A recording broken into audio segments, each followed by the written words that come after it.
Assalamualaikum warahmatullahi wabarakatuh. Bismillahirrahmanirrahim. Alhamdulillahi rabbil alamin. Wabihi nasta'in ala umuri dunya waddin. Wassalatu wassalamu ala sayyidil mursalin wa imamil muttaqin wa habibi rabbil alamin wa qaidil mujahidin wa ala alihi wa ashabihi wattabi'in wa tabi'in tabi'in wa tabi'ihim bi ihsan ila middin. Rabbi shrah li sadri wa yassir li amri wahlul 'uqdatam min lisani yafqahu qawli. Subhanaka la ilma lana illa ma 'allamtana innaka antal alimul hakim.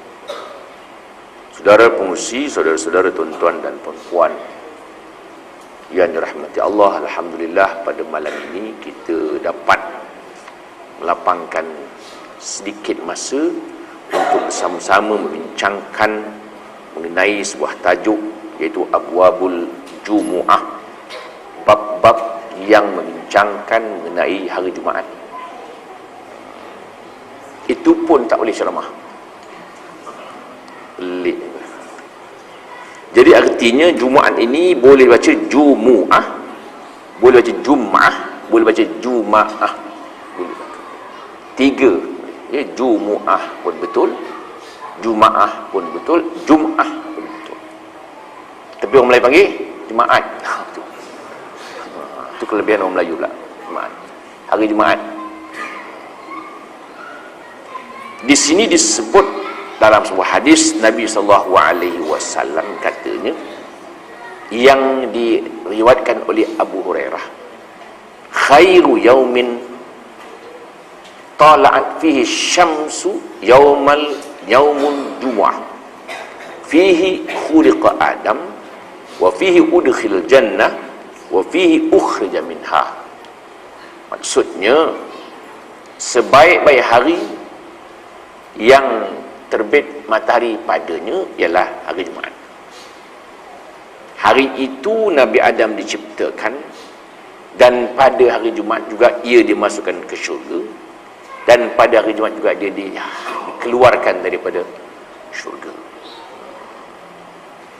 Di sini bukanlah bermakna kelebihannya. Ini hanya sebagai sejarah. Kelebihannya nanti dibincangkan kemudian. Bukanlah maksudnya Nabi Adam dikeluarkan dari syurga jadi kelebihan, tak. Nak menceritakan sejarah Nabi Adam itu diciptakan pada hari Jumaat, supaya kita mengambil iktibar juga memuliakan hari Jumaat, dan supaya cuti hari Jumaat. Begitu. Pasal Jumaat juga panggil Sayyidul Ayyam, penghulu kepada seluruh hari. Hari bukan banyak pun, 7 hari je. Maka penghulu hari itulah hari Jumaat. Maka orang-orang Islam cutinya hari Jumaat. Orang-orang Yahudi kelebihannya ialah hari Sabtu, bercutilah mereka hari Sabtu. Orang-orang Kristian kelebihannya hari Ahad, maka bercutilah ia hari Ahad. Maka orang Yahudi pun ikut hari yang ditentukan kepada mereka. Kalau kita ingat sejarah kematian Presiden Mesir Sadat itu, Anwar Sadat, datanglah Perdana Menteri Israel melawat jenazahnya, diletakkan dia di hotel yang paling dekat sekali supaya ia senang berjalan kaki, kerana hari Sabtu dia tak naik kereta. Begitu. Jaga tu. Orang Yahudi dulu pun dicuri ikan hari Sabtu, dicuri ikan hari Ahad. Hari Jumaat dia gali lubang tepi laut. Hari Sabtu ikan jatuh dalam lubang penginaan, dikutip hari Ahad. Dia tipu Tuhan. Rupa dia tipu diri sendiri. Dia langgar hari Sabtu tu. Dia langgar hari Sabtu. Maka Allah kutuk mereka. jadikan golongan-golongan melanggar hari kelebihan orang-orang Yahudi itu menjadi kera mereka. Tu sabat itu, kita kan pensyarah bekerja-pekerja universiti, profesor-profesor kan ada sabatikal. Sabat tu cuti lah, Sabtu. Orang-orang Islam cutinya hari Jumaat. Tapi orang Islam tidak mau cuti hari Jumaat itu. Dia mau cuti hari Ahad juga. Dia mengutamakan agama lain dari agamanya sendiri. Itu. Maka dikomen oleh Bahrul Mazi mengenai cuti hari Ahad. Mengapa kita mengambil cuti hari Ahad, tidak mengambil cuti hari Jumaat? Negara-negara Islam sudah pun tidak mau lagi mengambil Islam sebagai cara hidup. Cuti pun mereka tidak mau berfikir. Hari-hari dia baca ghairil maghdubi alaihim waladdallin. Kami tak mau Yahudi, tak mau Kristian, tapi cara hidupnya mengambil Yahudi, mengambil Kristian. Maka Fatihahnya itu hanya sah bacaan kalau tajwidnya betul, tetapi pengambilan isi kandungan Al-Fatihah tidak diambil. Bagaimana kita nak kata kita pegang Islam itu? Tidak pegang sebenarnya. Kita pandang Islam itu lekeh, terpaksa tambah lagi hadari ujung. Besok di kubur nanti malaikat tanya, ma rabbuka, siapa Tuhanmu? Allahu Rabbi. Man nabiyuka? Muhammadun nabiyyi. Ma qiblatuka? Al-Ka'batu qiblati. Ma dinuka? Apa agamamu? Apa jawab? Al-Islam al-Hadari. Jawablah. Begitulah dalam hadis ini menghuraikan kepada kita kelebihan hari Jumaat. Wala taqumus sa'ah illa fi yaumil Jumaah. Hari kiamat pun takkan berlaku melainkan hari Jumaat. Hari Jumaat. Hari kiamat pun hari Jumaat. Maknanya hari Khamis itu standby. Entah-entah Jumaat, hari kiamat. Gitu. Timbul persoalan sekarang ini, banyak orang SMS, saya nak tanya besok boleh puasa ke tidak? Besok hari Khamis, orang Mekah sudah hari raya, kita sini baru nak start puasa. Sampai timbul persoalan semalam, kalau kita berkorban hari yang Isnin, sudah jadi tak sah, sudahlah kelang kabut orang kata. Kita ingatkan bahawa begini, Nabi pesan puasa hari ke-9 Zulhijjah, digelarkan hari Arafah kerana kebiasaan orang tu berada di padang Arafah pada hari ke-9 Zulhijjah. Kita di sini ditengok bulan hari itu tak ada bulan, bukan tak nampak bulan, bulan tak ada. Anak bulan tak kelihatan, bukan tak ada, bukan tak nampak, tak ada. Mana tak cukup bulan lagi. Bermakna besok baru 9 Zulhijjah. Kita berpuasa 9 Zulhijjah, digelarkan hari Arafah. Hari ini hari Tarwiyah, hari ke-8 hari Tarwiyah, besok hari 9 bagi Malaysia. Yang dibaca Mekah tu, kita nak puasa mesti 9 Zulhijjah. Hari ini 8 Zulhijjah menurut Malaysia. Matlak kita tempat terbit matahari berbeza. Dulu zaman Nabi ada orang berpuasa datang dari Syam. Kami sudah berpuasa. Ya, awak datang dari Syam, kami Madinah tak nampak bulan lagi. Apa nak kelahi? Dia kata, ada pula orang kata apa namanya, hari raya boleh, hari Jumaat. Macam mana hari itu? Hari raya boleh. Jadi kalau hari raya tu kita nak puasa kan tak boleh. Jadi kalau sekiranya hari Senin tak boleh kita berkorban kerana sudah melampau, dia kata puasa pun tak boleh. Puasa boleh lah.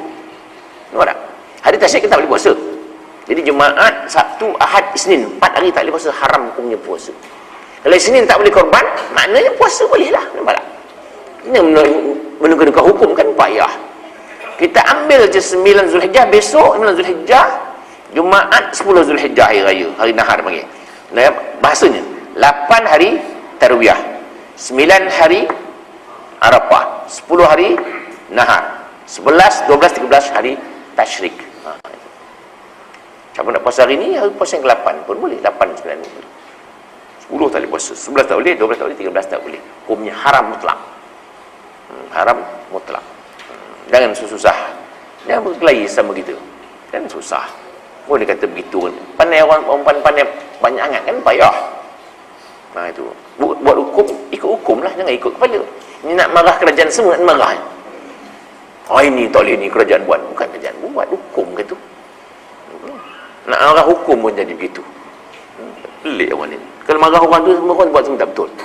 Kita kalau marah orang, makan dia pun tak betul. Nampak? Marah dia. Makan macam ayam makan. Dia makan macam dulu juga. Dia marah semua makan tak betul, jalan dia pun tak betul. Cakap tak betul, dah marah. Jangan marah semua. Pesan kita nak marah orang tu jangan marah semua.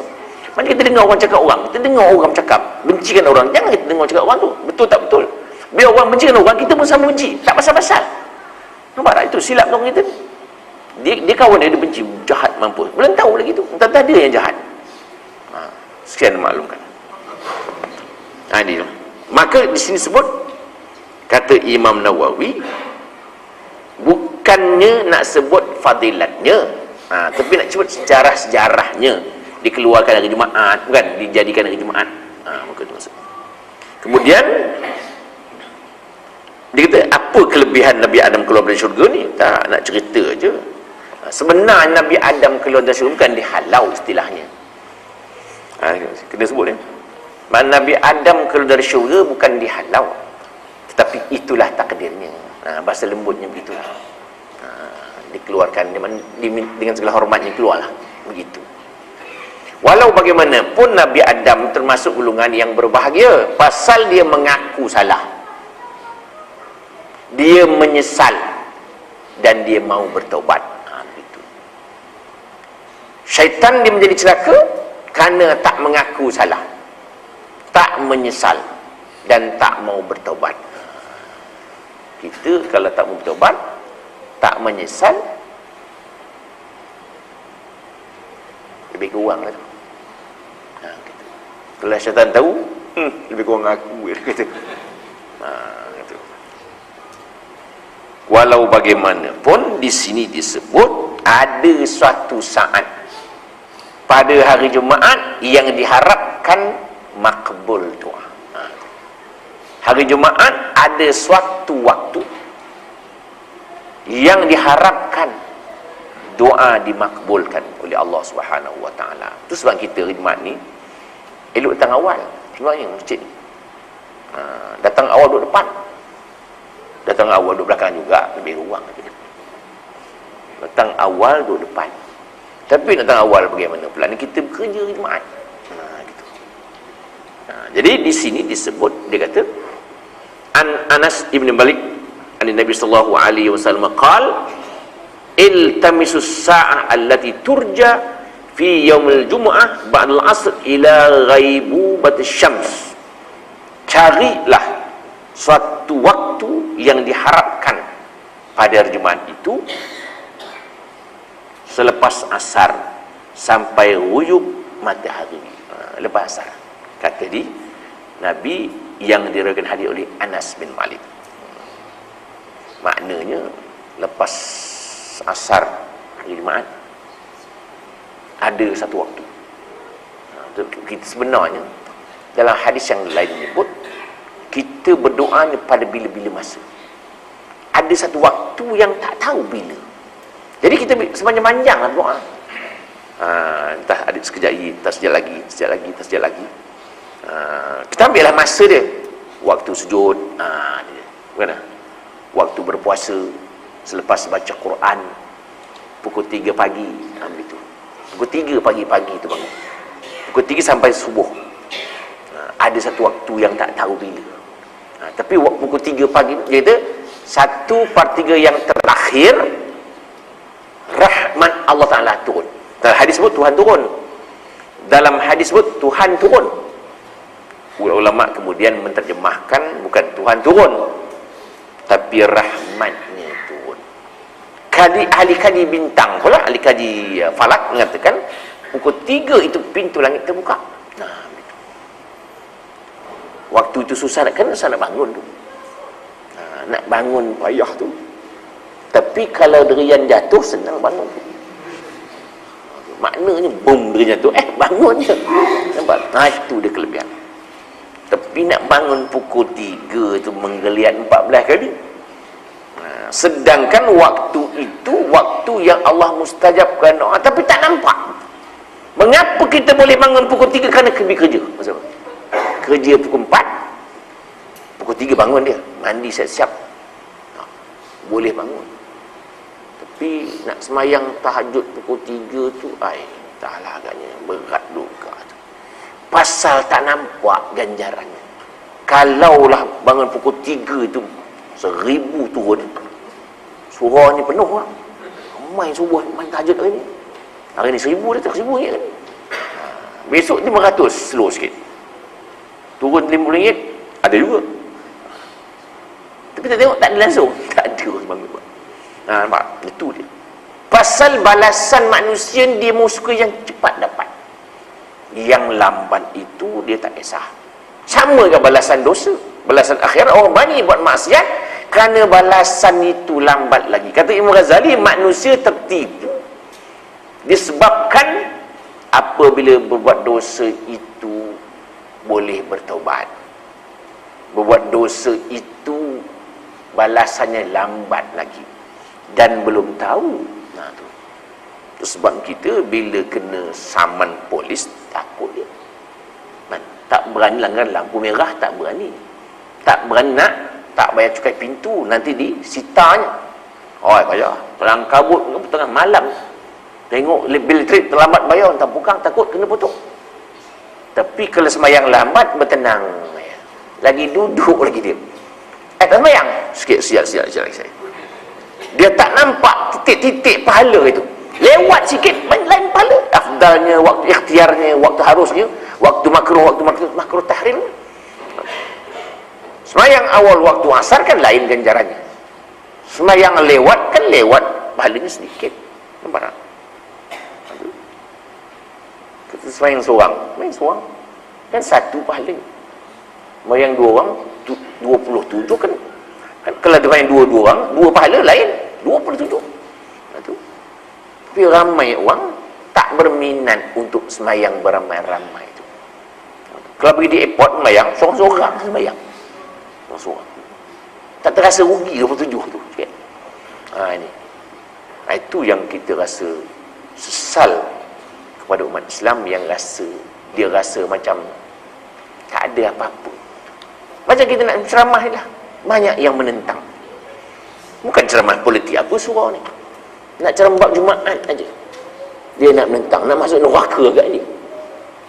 Kita ulama ni bukanlah kita kata kita nak pandai sangat, tapi itulah yang ada pun sikit ilmu, nak bagi sikit supaya di padang mahsyar orang tak tanya. Kerana orang yang mengkang, orang yang menuntut orang yang man katama ilman, orang yang menyembunyikan ilmu, orang tak mengajar. Nanti Allah terkekang mulutnya pada mahsyar besok dengan kekangan api neraka. Al-jamahullahu bil jamin minan nar yaumil qiyamah. Allah akan kekang orang-orang yang ada ilmu itu tak mengajar pada kiamat. Kalau kita nak mengajar, dia sekat, ada kekang itu. Bila rasa kita boleh rehat di rumah tak apa, tak ada masalah. Boleh rehat, apa gaduh? Boleh rehat, baca buku, tak ada masalah. Tapi pada masyarakat susahkan soal. Orang surau pun takut, orang nak ceramah pun takut. Orang yang menahan tu, dia tak takutkan Allah Ta'ala. Dia takut politik jatuh, dia tak takut Allah Ta'ala akan kekang daripada mahsyar. Doakan lingkup mereka itu, pasal dia menyekat perkembangan agama itu saja. Orang yang zalim, apa Nabi kata? At-takabbur al-mutakabbir sedekah. Sombong pada orang yang sombong dapat pahala sedekah tu. Dia sombong, kita bukan sombong juga. Jangan lemah sangat kita ni pun. Kan takut, pasal takut. Akhirat tak takut, masuk neraka tak takut, masuk je takut apa? Masuk je makan juga, roti pun makan. Saya dah tengok dah penjara ni, tak takut apa nak penjara, lihat dia. Saya masuk penjara banyak kali dah, kan sekali dua masuk round dalam tu, Macam-macam suka orang dalam tu makan peri je. Pergaduhan. Susah neraka pun susah. Penjara tak dapat. Dia boleh tanya pula saya, Ustaz, nak minum Milo ke? Banduan tanya nak minum Milo. Tak hebat ke? Banduan. Saya ceramah dulu, selalu jaga ceramah. Ustaz, minggu depan datang dah. Saya nak belanja makan. Orang banduan nak ajak makan. Hebat ke? Tu. Tak apa takutnya. Elok dia. Merokok pun boleh. Hanya mandi je tak ada pakai toilet mandi, itu je lah. Itu kelebihan dia lah. Kolam besar tu, besar. Saya tengok pengarah penjara tu, Ustaz kita round dalam. Lalu tempat orang mandi, habis ternyam bogel bagi. Kau budak-budak tak apa orang tua. Nak muntah tu. Bayang tu. Nak muntah. Dia nak macam mana toilet mandi tak ada. Paksa. Bergigi pendek ni bergigi dia. Pasal dia tak boleh kalau banyak-banyak cucuk perut orang. Tu. Dan dia asahnya ke buruh-buruh itu. Tu nundang penjara tu. Tapi dia makan senang tu. Tak ada masalah. Bagi-bagi makan telur dia. Makan telur dia. Kita di rumah tak makan telur, dia penjara makan telur seorang dibiji. Kita orang kampung dapat makan telur, tak dapat, makan telur je lah. Tu. Sekian maklumkan habis. Ini dia. Waktu mustajab ni dia kata. Waktu yang diharapkan ialah kemudian lebih asar hingga terbenam matahari. Bisa kita petang-petang kita ada masa duduk. Duduk wirid. Tengah awal sikit wirid, doa macam-macam kita buat. Mudah-mudahan doa kita dimakbulkan oleh Allah Subhanahu wa taala. Walau bagaimanapun diharapkan juga selepas gelincir matahari. Hadis ini mengatakan selepas asar sehingga terbenam matahari. Ada ulama mengatakan selepas gelincir matahari. Terus kita berdoa di antara dua khutbah. Dua khutbah itu imam kan khatib kan duduk. Kita baca doa perlahan-lahan. Ini Bilal selawat pula, menyebut betul dia. Selawat lah perlahan-lahan lah, tak payah kuat-kuat. Itu yang silap. Memang selawat tak masalah. Kita doa, ya Allah, doa ini ada masa 1 minit je untuk nak makbul doa di antara dua khutbah. Ma bainal khutbatain, di antara dua khutbah. Bila nak selawat lah perlahan-lahan, tak patut kuat. Setengah-setengah tempat kan memang innallaha malaikatahu yusholluna 'alan nabi. Bila letak selawat kuat-kuat. Tadi dia suruh orang diam. Dilepuk eloknya. Kan dia kata tadi, apabila imam sedang membaca khutbah, diam, dia kata. Dan jangan suruh orang diam. Tak boleh juga. Tapi dia tak bising. Kita tadi imam macam doa, kan amin siapa suruh amin kuat-kuat tu? Tadi dia kata iza qulta li sahibka ansit faqad laqaw. Apabila kau katakan kepada sahabatmu walaupun sekata suruh diam pun batal. Bising-bising, diam. Tak boleh tu. Ini amin sikit. Angkat tangan tidak sunat.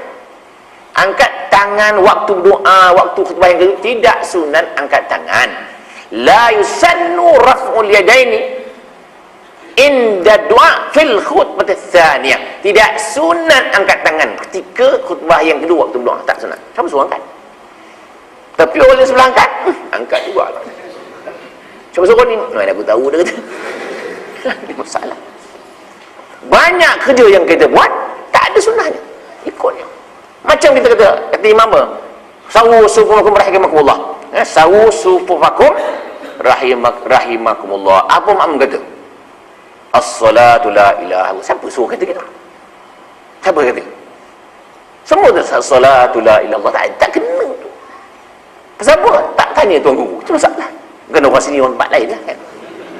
Sebenarnya siapa? As-salata la ilaha illallah, bukan as-salatu. As-salata la ilaha illallah. Sama juga apa namanya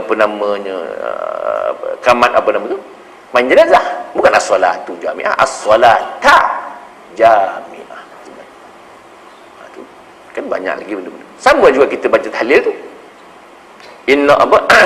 Ya arhamar rahimin irhamna ya arhamna. Kemudian wa rahmatullahi wa barakatuh kan. Kau rahmatullah, waw tak ada. Waw tak ada. Siapa tambah waw tu? Ya Arhamar Rahimin, irhamna ya Arhamar Rahimin, irhamna. Ya Arhamar irhamna. Rahmatullahi wa barakatuh alaikum ahlul bait innahu Hamidum Majid. Tidak ada wawnya. Dalam surah Hud buka. Itu Quran tu bukan ulama, Quran. Ramai orang sebut waw. Pasal apa? Tak tahu pasal apa. Banyaklah nak komen-komen banyak ni. Sama doa-doa pun baca doa ni. Yang kadang-kadang doa ni patut juga kita belajar. Tu sebab belajar ilmu nahwu nusah. Imam mustahak belajar nahwu supaya dia tahu. Makmum tak tahu, dia amin aja. Tak apa imam minta pun dia amin. Terus. Pastikan doa-doa yang baca tu tahu makna. Kita doa satu cukup. Tapi tahu apa yang kita minta. Satu sekolah. Doa macam-macam baca dia faham. Apa permintaan ni? Mana aku tahu dia. Entam aja lah. Gitu. Banyak lagi lah benda-benda lain. Doa-doa yang kadang-kadang saya dengar orang macam doa ni, saya kesian tengok dia. Kesian makmum lah, kesian tuan rumah. Tuan rumah ni nak doa supaya tuan rumah nak ke Mekah. Kan? Doa selamat tuan nak ke Mekah lah. Dia tahlong kubur pada.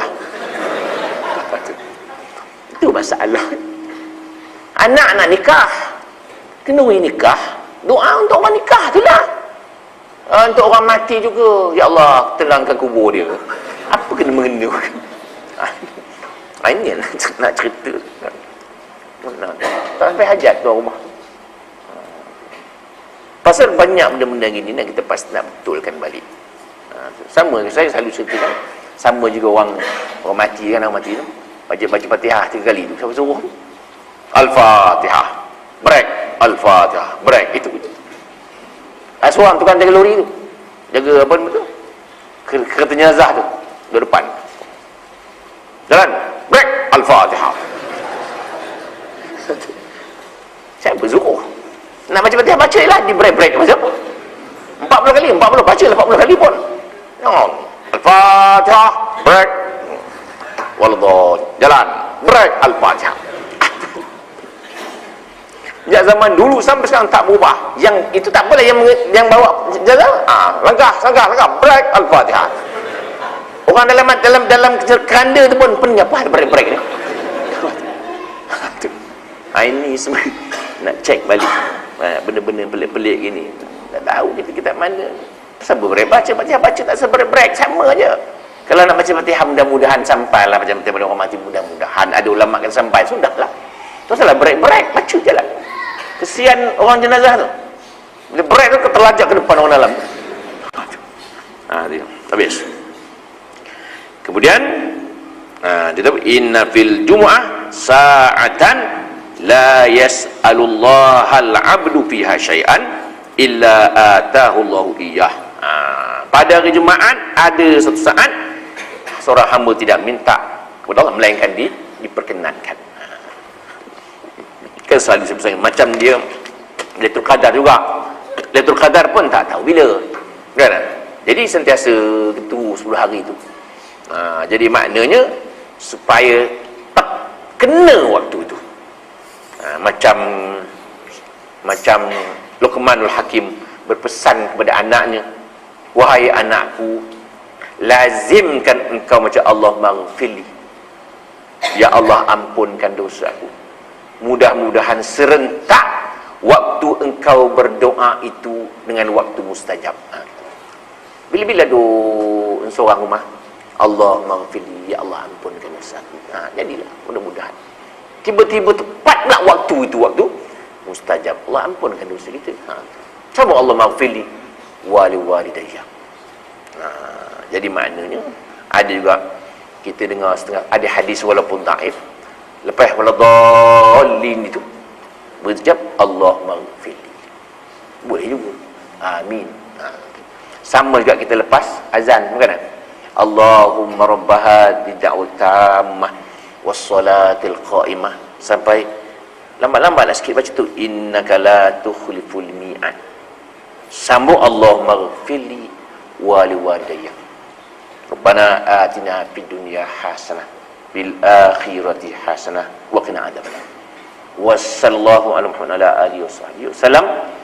Walhamdulillahirabbil alamin. Kan di antara dua azan pun, azan dan iqamah pun ada waktu mustajab. Kena ingat tu, jangan lupa. Doa lepas azan tu hafallah sikit. Saya tengok banyak orang doa pendek benar lah, cepat tu habis. Heran nak tengok. Kalau tak dapat panjang-panjang pendek, Allahumma rabbah tammah. Sudahlah, tak hafal. Allahumma ghafirli wa liwalidayya. Cukup. Selawat. Insya-Allah. Sama juga kita kadang-kadang sembahyang jenazah. Ada orang tak hafal doa tu. Ramai orang tak sembahyang jenazah. Pasal apa sembahyang jenazah tak tahu doa. Pendek saja, Allahumma ghafir lahu. Cukup, sah. Cukup. Perempuan Allah ghafir laha. Sudahlah. Cukup doa pendek, cukup saja. Niat baca Fatihah, baca selawat, doa. Allahumma ghafir lahu. Cukup. Kadang bapak mati, anak tak jadi imam. Anak jadi imam. Kalau sekiranya kita jadi imam, takut makmum tak habis doa, Allah ghafir lahu, tunggulah sekejap, lama sikit, sudah. Boleh, tak ada masalah. Jangan jurnal kunut, sudah. Itu mana tiap-tiap orang ni kena belajar jadi imam menjenazah. Pasal apa? Mungkin isteri dia meninggal, mungkin mak dia meninggal, mungkin anak dia meninggal. Tu nak harapkan imam pula cuti, tak payah. Siapa jadi imam? Itu peninggal. Sama dengan azan, kita azan memang kita jadi bilal, tapi kalau anak dapat anak, siapa nak azan? Tu akhirnya tu radio lah hari. Pasal radio kau dengar lah sendiri. Anak dengar azan radio. Semua nak ambil. Lagi satu, kita kena mesti berlatih baca doa. Jadi ketua doa. Semua orang boleh jadi imam. Setengah-setengah tempat hendaknya bulan Syaban kan banyak kenduri. Mengah Pak Imam.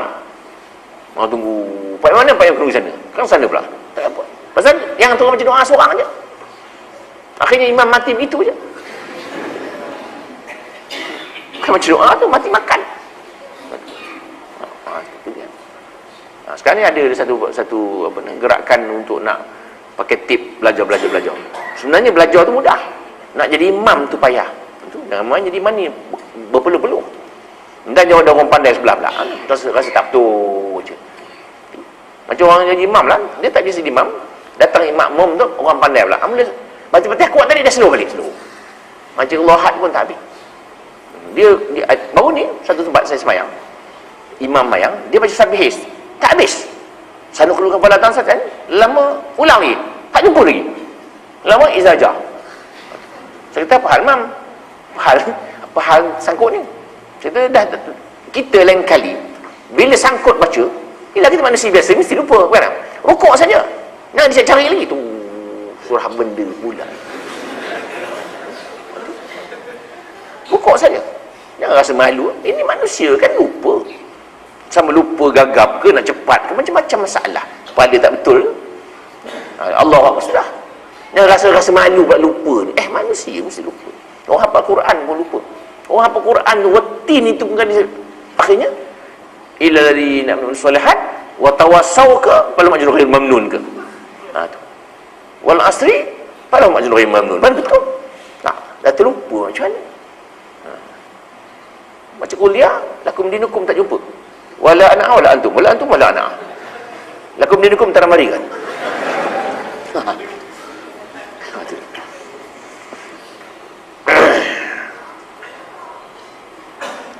Kemudian dalam hal yang lain pula disebut mandi pada hari Jumaat. An Ibnu Umar annahu sami'a Nabiy sallallahu alaihi wasallam yaqul man atal jum'ah falyaghtasil. Barang siapa nak datang pergi sembahyang Jumaat, hendaklah ia mandi. Ini hukumnya mandi sunat, bukan wajib. Mengapa disuruh? Tengok Islam ya. Kalau hari raya masuk waktunya pukul 12.30 malam ke atas. Hari Jumaat masuk waktunya lepas fajar. Jadi. Tapi afdalnya ialah nak dekat pergi sembahyang. Pasal kita nak masuk kawasan orang ramai. maka mesti wangi badan tu. Sunat berwangi-wangi, mandi pun, shampoo rambut elok-elok. Tu kan sunat begitu. Makna orang di sebelah pun selesa. Kalau tak mandi, kalau tak wangi badan kan tak selesa orang sebelah. Bawa ketiak. Imam baca panjang tak, lagi mengah dia. Bila nak habis, teruk orang sebelah ni. Sunat hari Jumaat, Khamis potong kuku, cabut bulu ketiak dan mencukur bulu ari-ari dia. Jangan lebih 40 hari jadi makruh tahrim. Bulu ketiak kena cabut. Ada orang tak cabut bulu ketiak, dia kata sial pula cabut bulu ketiak. Dia lah sial. Pelik hukum dia. Kita bulu hari-hari kena. Mana kena cukup hukumnya. Jangan lebih daripada 40 hari. Kena ingat tu. Bulu ketiak kalau tak dicabut, tak digunting, syaitan akan bergayut. Main buayan pula di situ. Kalau tak nak tahu, tu pergi Mekah. Tu Mekah tu.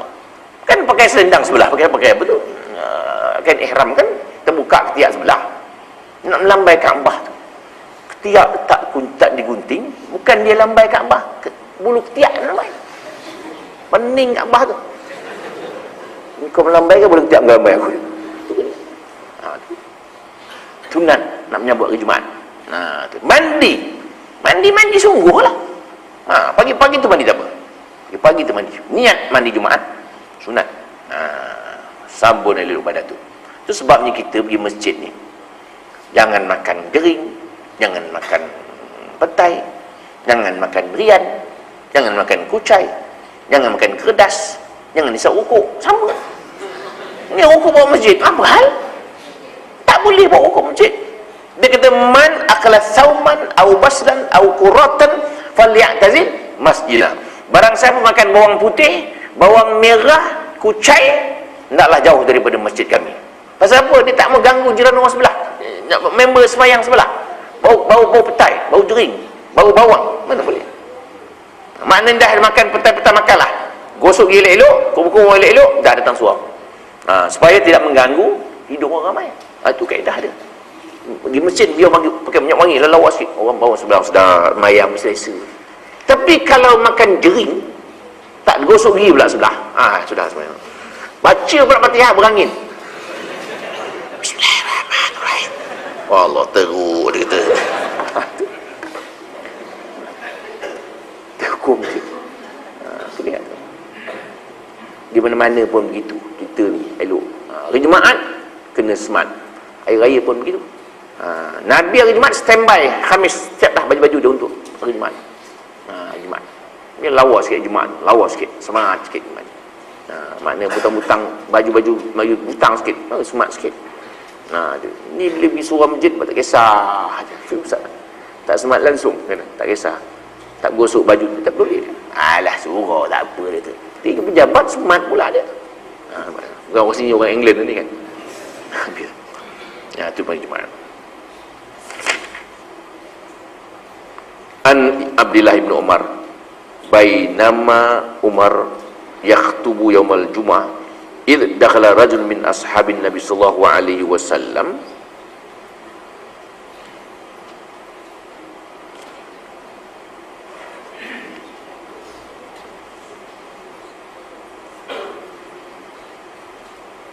faqala ayyatu sa'an hadhihi faqala ma huwa illa an sami'tu du'a nida' wa ma zidtu ala an tawadda'tu. Maksudnya dari Sayyidina Umar radhiyallahu anhu katanya, bapakku Sayyidina Umar membaca khutbah Jumaat di atas mimbar pada Jumaat. Tiba-tiba masuk seorang lelaki. Seorang lelaki itu Uthman bin Affan.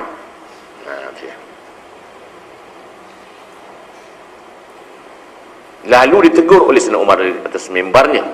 Tengah-tengah Sayyidina Umar baca khutbah itu, Uthman masuk.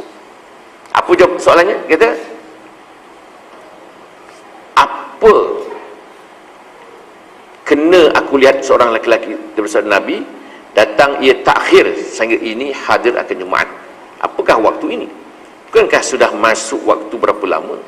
Manakala didengar oleh Sayyidina Uthman akan khutbah Amirul Mukminin Sayyidina Umar mungkin itu, lalu disahutnya dengan perkataan yang tadi keluar daripada sebenarnya. Ya Amirul Mukminin, tidak apa ia gendalanya hamba datang terlambat, melainkan bahawa telah mendengar hamba akan bang, yang tidaklah hamba buat apa hanya dalam berjual beli. Di pasar tiba-tiba terdengar hamba akan bang, dan tidak hamba terhambatkan buat lebih atas mengambil air sembahyang saja, dan tidak sempat mandi dan lainnya. Jadi dengar Sayyidina Umar akan sahut Sayyidina Uthman mungkin itu, lalu berkata, qala wal wudu aidan qad alimta anna Rasulullah sallallahu alaihi wasallam amar bil ghusl. Katanya, ya Uthman, tak usahkan kamu kerjakan mandi Jumaat, bahkan uduk pun pula dengan bergopoh, padahal sungguhnya telah engkau ketahui bahawasanya Rasulullah menyuruh mandi Jumaat, maka semuanya engkau tinggalkan. Yani mandi pun tidak, datang pagi-pagi dengan segera pun tidak, sampai uduk pula dengan bergopoh. Kemudian Sayyidina Umar pun diamlah daripada berkata dengannya dan menghabiskan khutbah. Mana Sayyidina Umar tengah khutbah, tengah-tengah khutbah Sayyidina Uthman pun masuk. Tengok orang dulu dia tegur tu, kemana lambat dia tu, kemana kau lambat. Ditanya Sayyidina Uthman tengah khutbah tu, kasar lambat. Udahlah, kata Sayyidina Uthman, aku datang lambat, aku dengar bang tadi tegur gapah, aku pun beruduk terus datang masjid. Itulah, itu pun lambat. Semandalang kau mandi pun tidak, mi uduk pun tergopoh gapah. Apa hal? Maknanya menunjukkan pentingnya mandi itu dan penting datang awal. Kalau orang sekarang tegur tengah khutbah tu menumbuk bangun dia. Orang dulu tengok iman orang dulu. Apa yang Sayyidina Umar tu lantik saja menjadi khalifah. Lantik jadi khalifah saja. Apa dia kata? Ati'uni ma ata'tullah wa rasulah. Taatlah kepada aku selama aku taatkan kepada Allah. Kalau aku tak taat, fa ta'atali alaikum. Kalau tak ada aku tak taat, tak payah. Tak payah aku taatlah aku. Kalau aku tak taat kepada Allah, fala ta'atali alaikum. Tak wajib taat dah. Bangun seorang muda pegang pedang. Wahai Umar, kalau kau bengkok, ini dah pedang akan meluruskan kau. Itu kan hebat. Apa Sayyidina Umar kata? Alhamdulillah, ada orang yang boleh meluruskan Umar apa ia bengkok. Nampak? Tak ditangkapnya orang tu. Sekarang ASL tu pandai-pandai nak negur aku. Kan samsing orang sekarang. Orang dulu tak. Orang dulu ya tuan-tuan ni, baca banyak sejarah. Orang dulu silap tegur. Nabi silap pun ditegur. Wahai engkau menangis juga ya Rasulullah. Kau kata tak menangis tak? Nabi anak yang meninggal, dia bukan dia lihai mata. Hadi rahmatun min ibadihi rahmah. Ini rahmat Allah Taala dia. Gitu. Khalid bin Walid nak mati. Menangis dia. Ayah. Kau nak mati kau menangis, kau takut. Sedangkan kau perang kau berani.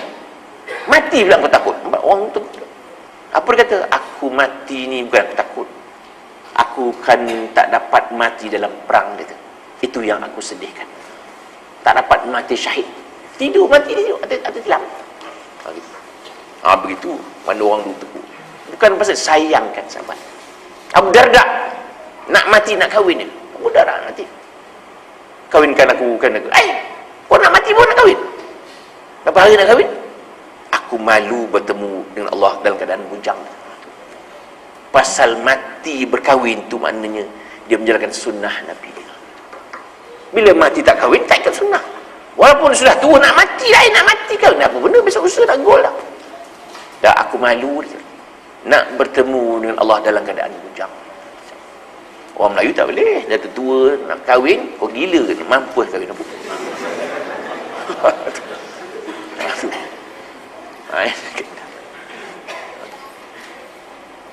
Tengok Sayyidina Umar pula meninggal, menantu dia meninggal,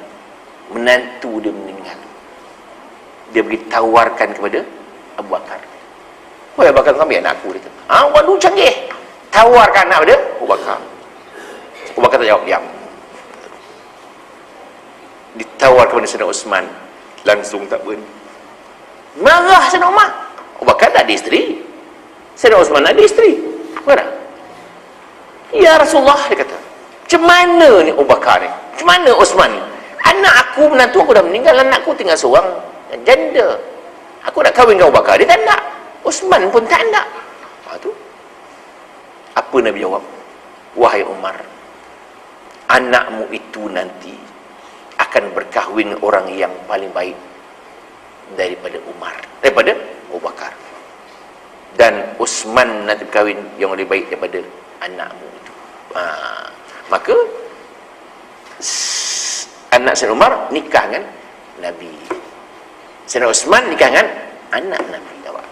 Daripada wahai Umar, anak engkau nanti akan berkahwin dengan orang yang lebih baik daripada Umar. Abu Bakar.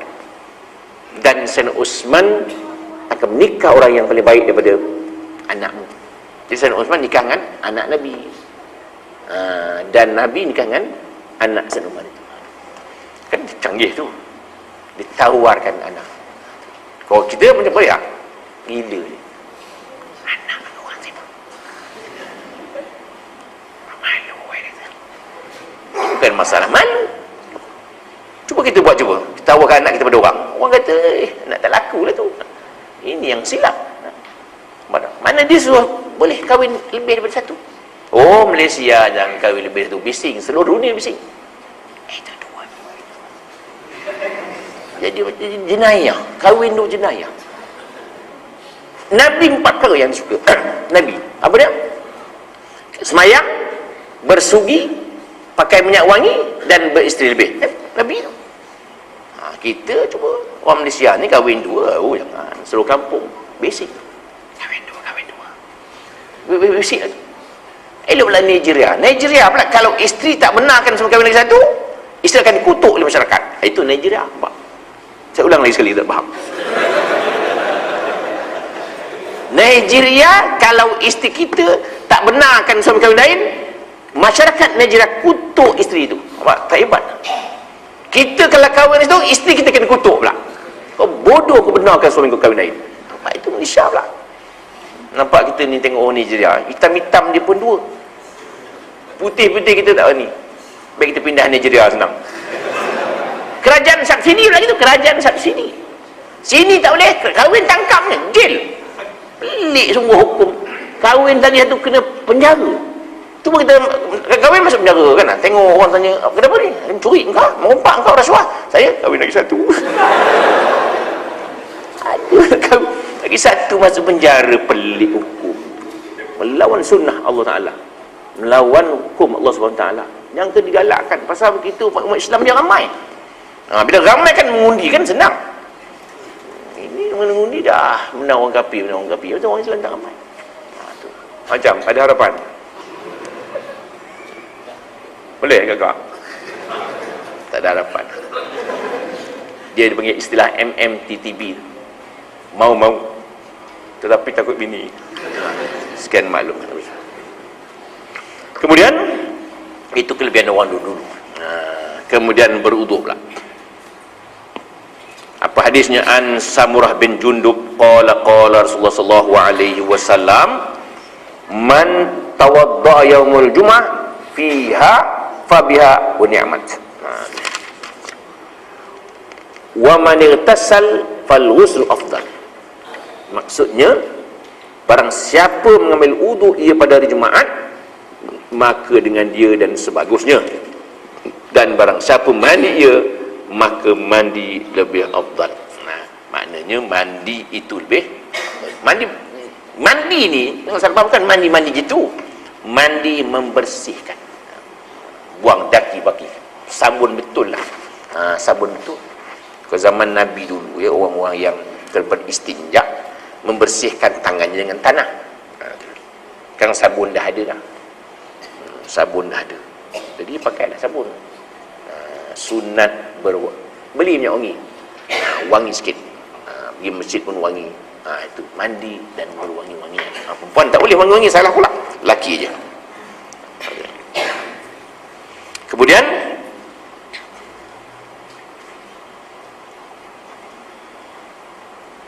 hadis yang selanjutnya, apa dia kata? Man tawadda'a fa ahsal wudu'a thumma atal jum'ah fadana wastama'a wa ansata. Kemudian maksudnya, barang siapa mengambil wudu ia, maka mengelok ia akan wudu, yang mendatangkan segala sunat dan meninggalkan segala makruhnya, dan mengerjakan adabnya. Kemudian datang ke Jumaat, ke masjid untuk mendirikan Jumaat, maka hampir ia dengan khatib dan mendengar ia akan khutbah, dan diam dengar dengan cara berfikir ke mana-mana. Ghufira lahu ma bainal Jum'ah wa ziyarat salati ayyam. wa ziyarat salati ayyam. Maksudnya diampunkan baginya akan dosa barang yang diantaranya dan antara Jumaat yang ada harapannya, dan lebih 3 hari, yakni diampun Allah akan dosanya 10 hari. Kemudian dari Jumaat yang diperginya, sebagai yang disebut dalam hadis itu. Maksudnya kita hari Jumaat ni berwuduk elok-elok, betul-betul wuduk elok-elok lah. Maknanya bersihkan tangan betul, muka betul, betul-betul wuduk yang sempurna. Kemudian datang awal, duduk khatib dengar khutbah dekat mimbar. Datang dekat-dekat lah. Jangan jauh. Tu pesankan khatib ni, khutbah dia lah canggih sikit. Jangan baca khutbah, berkhutbah. Nah gitu. Ni khatib lah khutbah, kadang-kadang saya tengok dia tak baca khutbah tu, baca di atas tu je. Atas tu baru baca. Itu yang tak faham tu. Tengok benda. Hendaknya tulis apa nama tu? Tulis bahasa Inggeris Jawi. Lagi pentingnya. Mana boleh tulis Inggeris bahasa Jawi? Tak mahu dia. Satu hari tu khatib tak baca, naik atas. Ading masuk neraka, ading masuk syurga. Sudah ading. Lepas khutbah, habis datang orang yang namanya Ading. Tuan, saya nama Ading kan? Tuan kata Ading masuk juga, Ading masuk neraka. Saya ni Ading mana dia? Rupanya ada yang dibacanya Ading, tak penting orang bawah tu. Khatibnya tu tahu sangat, khatib mengajar baca khutbah, pasal tak baca tu. Kena khutbah tu hari sampai kan, tapi tak sempat buka, tak baca, ada nak baca tak. Itu yang tak nak tahan langgar habis tu. Naklah kita tanam pisang, jagung, kacang panjang terung. Jangkanya kacang panjang, dia berhenti kacang panjang tu. Tak pening makmum nak tahu, tak boleh. Itu nak cerita bab khutbah. Khutbah ni di segi falsafah dia adalah untuk memberi nasihat pada penduduk setempat apa masalah kampung itu. Itu ini baca khutbah bab membunyi hijaukan bumi ni kan. Orang duduk flat nak tanam apa? Cuba bayangkan khutbah kat flat. Baca khutbah selaras baca buku. Orang kampung mana buku?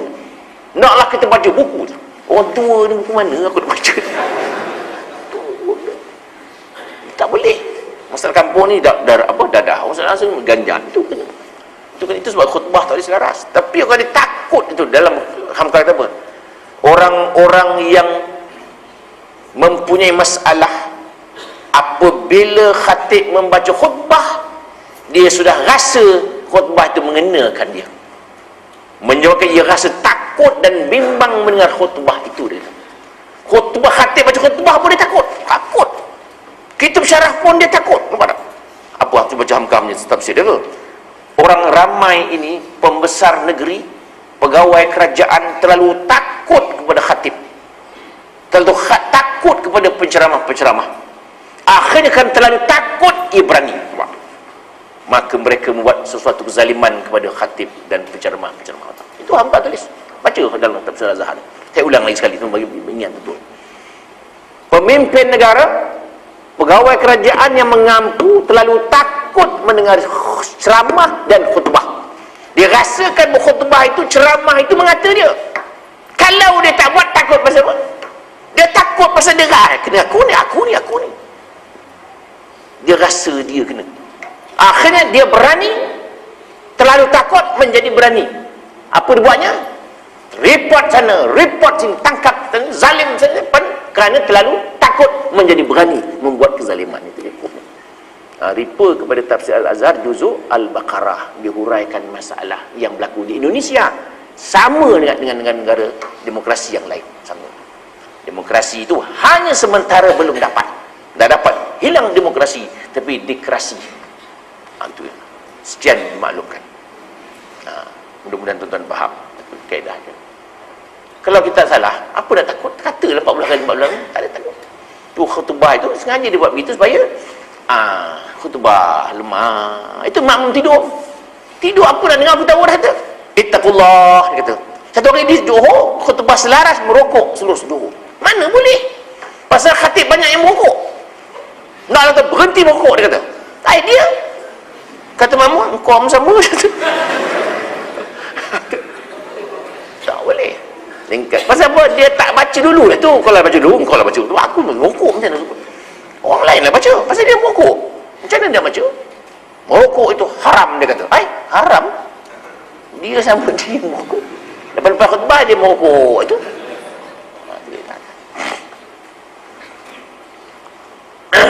Kemudian kalau kita dikata tadi, kita beruduk, menyempurnakan uduk, datang Jumaat, letak dekat dengan khatib, dengar. Apa jadi? Allah ampunkan dosanya seminggu, tambah 3 hari lagi, 10 hari. Itu makna kita ni harapan masuk surga sudah ada dengan bimbang lah. Harapan masuk surga sudah ada. Rajin-rajin je lah. Tapi nak masuk surga ni bukanlah payah, mudah aja. Beramal sudah, jangan cakap banyak. Apa yang Nabi suruh tu buat sudah. Soal ni soal macam-macam. Ada tak ada. Jadi tuan, kalau kita ni mudah nak berubah baik, baiklah kita. Tak payahlah tekan kerana apa kita katakan main, tak payah, buang masa aja. Apa kita katakan main ni baik, memanglah orang kata baik baru dapat RM3 tadi. Kan semain jenazah dapat RM3. Saya pesan jenazah yang bagi duit lagi, sudah cukup. Yang untung untuk semayang tu dah dapat duit, dia lain niat dia. Tadi semayang dengan kawan dia semayang, niat betul. Bila bagi RM10, oh alhamdulillah sebaik aku semayang. Yang tak semayang, menyesal aku lambat. Bagi RM5 pula. Dia kaya, bagi RM5, marah orang. RM5 baik tak bayar. Tu. Sekarang, nuri tak bayar. Apa nama bagi duit tak bayar. Lah. Fatihah break tak bayar. Nak betulkan balik, jangan berat-berat. Tu. Mana betul. Kenuri 3 hari zaman. Ada duit saya kenuri lah bila-bila. Jangan 3 hari. Jangan kenuri yang itu. Baru-baru ni saya pergi orang meninggal, bagi minum pula dah. Dia bagi minum kat luar, minum makan biskut. Tak pelik, tak kata hukum. Saya kata mana boleh bagi makan orang jenazah di rumah. Jenazah di rumah jangan bagi makan. Pasal apa nak bagi orang makan? Orang datang bukan nak makan. Dia minum kopi tu, cakap biskut Mary tu. Baru saja lah baru ni, baru sangat. Tak boleh, saya kata. Dua perkara, tuan pergi hospital pun. Pergi hospital, saya pernah orang jemput pergi hospital. Sakit, dia sakit tak boleh minum, tak boleh makan orang sakit tu. Dia beli goreng pisang, makan tepi tu. Mana? Ustaz makan goreng pisang, saya kata orang sakit kan? Tak, jangan makan depan orang sakit. Kena ingat tu. Hello, relax, makan goreng pisang tepi dia. Dia bentang tikar bawah tu, sakit tentang dia tu. Sikit hati tak ada perasaan ke? Tu sebab kita orang sakit ni jaga tu. Kita pergi undang-undang pegang dahi dia. Kita kena pujuk dia. Ini biasa sakit ni, sehari 2 hari baiklah. Kena begitu. Walaupun nampak gaya berat, supaya dia rasa tenang. Jangan tak rasa ni tak lama.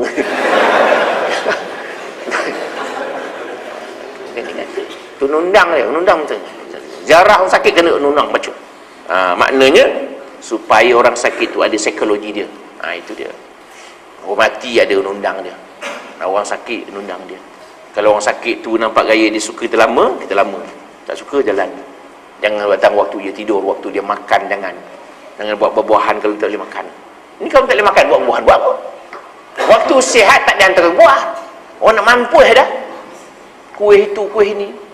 Mana dia nak makan? Letakkan sup tak boleh semua. Lambat-lambat makan. Letak bunga pula lagi, faedah bunga tu untuk orang putih. Duit tu 100-200 kan elok bagi orang. Yang sakit tu dapat duit. Orang sakit duit ndak dia, bunga tak payah. Duit mesti ndak punya, terentang tu bagi duit, ambilnya. Makan tak layak. Makan mi pun tak boleh, mi langsung tak boleh, sup pun tak boleh, air pun tak boleh. Duit nak duit, letaklah buat tilam tu. Ndak duit. Tak percaya pergi esok, buat duit tu. Ulur sambut dia. Betul. Itu kelebihan orang sakit, duit kelebihan dia. Duit ni waktu lahir pun nak duit, mati pun nak duit. Waktu lahir tengok anak lahir dia, wang nak duit tu. Dah mati tu ber, salam letak duit, kautnya juga. Itu kelebihan duit. Tu al-fulus bid dunya wal mampus bil akhirah tu. Ya, insyaallah sambung bulan depan. Sekian aku qouli hadza, sallallahu alazim, a'udzubillahi minasyaitonir rajim. Bismillahirrahmanirrahim. Alhamdulillahirabbil alamin wassalatu wassalamu ala asyrafil anbiya'i wal mursalin wa ala alihi washabbihi ajma'in. Allahumma arhamna bil Qur'anil azim waj'alhu lana imaman wa nuran wa hudan rahmah. Allahumma dzakirna minhu ma nasina wa 'allimna minhu ma jahilna warzuqna tilawatahu ana al-laili wa atrafan nahar waj'alhu lana hujjatan ya rabbal alamin. Allahumma anfa'na warfa'na bil Qur'anil azim wahdina bil ayati dzikril hakim. Taqabbal minna innaka antas samiul alim wa tub 'alaina ya maulana innaka antat tawwabur rahim. Wassallallahu ala Muhammadin wa ala alihi wa sahbihi ajma'in walhamdulillahi rabbil alamin.